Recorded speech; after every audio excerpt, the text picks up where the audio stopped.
right? A lot of the richer single bachelor kind of guys, like the multimillionaires, for what it's worth in Winnipeg at that time, they like to travel the world, they'd go traveling. The Marlborough Hotel would be their home base, right?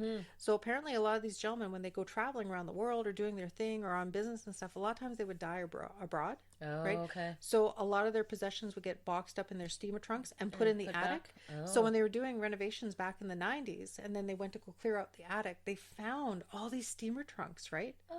Because that's where they were putting to keep. So love to see that shit. Isn't that amazing? Amazing. It would be interesting to know if somebody had documented like whose trunk and what was in there and stuff. They would have had to, I would think, wouldn't they? You would think, but if they had no other relatives, right? Extended family. Yeah. Like I'm talking older bachelors. And be like done, right? I think a couple gentlemen even died on the Titanic, for example. Really? Yeah, I'm pretty sure. So there's that story, and then like I said, this ghost tour they would host like. Back in like the late 90s, early 2000s, they would host like a dinner evening, like on Halloween or a dinner evening with a medium, and then she would walk them through the hotel and they would uncover different things and stuff. So at one point, now I'm not sure if it was Donna Elliott who had worked with Kristen, I'm not 100% sure, but she was a renowned she would sort of like invoke the spirit of the person as she was walking through the kitchen. Right. So I guess they had the manager with them on the tour, or the manager at that time when they're walking on this tour. And then they walked through the kitchen, keeping in mind they had done major renovations, right? And then all of a sudden the psychic started interpreting a spirit and says, "Where's my pot? Where's my pot? Oh my God, it's right there. I have to cook the soup." So the manager kind of just like went white. Because he understood what everybody's like, what is she talking about? Yeah. Well, apparently for many, many decades, there was one lady who worked in the restaurant and was the soup cook. She was the and soup her lady. only job, the soup Nazi. The soup Nazi. Her only job was solely to make the soup of the day. Really? And she had this one corner where her pot was, and when they did the renovations in the 90s, it was removed. Got rid of it. Oh, weird. Nobody would have known that. Nobody would have known that. That's friggin' weird shit. Yeah.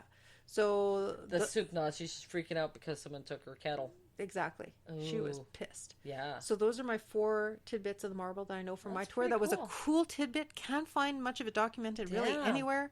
I'd love to get a hold of this guy. If anybody else knows those stories, we'd love to hear more. Yeah. So and it was Ghost to Ghost. Ghost to Ghost is what his name was. He had his own van and stuff. Really? And, so now Kristen's the only game of town, and that. And she doesn't know him. Did she hear I never of him? asked, but I know, but I'm just curious if she ever heard. Oh, of him, and deep condolences to Kristen. Her mom passed away last week. Oh, so sorry, Kristen. Sorry. Our thoughts are with you and your family. So in any event, those are my stories. We'd love to hear more. Please contact us. Facebook. I want to know who the soup Nazi was. Yeah. But that's what I mean. Like a lot of this stuff is fading away, and that's a shame. Hey? I know. Like, I mean, the finer details. The heritage site can only get so much. I mean, that's like not specific enough. No, like you want to hear from the people who had relatives that worked. Yeah, right. Because they would have wicked stories. Wrote letters to other people. Yeah, Instagram, contact us. Let us know. Twitter, Facebook. No, don't twit us. Whatever. Yeah, whatever's easiest. You can if you want to, but. That's right. So get a hold of us. Let us know. Thank you for listening. As always, a joy. Saturday nights are right for podcasting. Yes, it is. Woo-hoo. My ride is sitting 10 feet away from me, and so I must go. Out of beer. Out of time. All right. And then live every day like it is your last. But never give up the ghost. Never give up the ghost. Bye for now. Bye.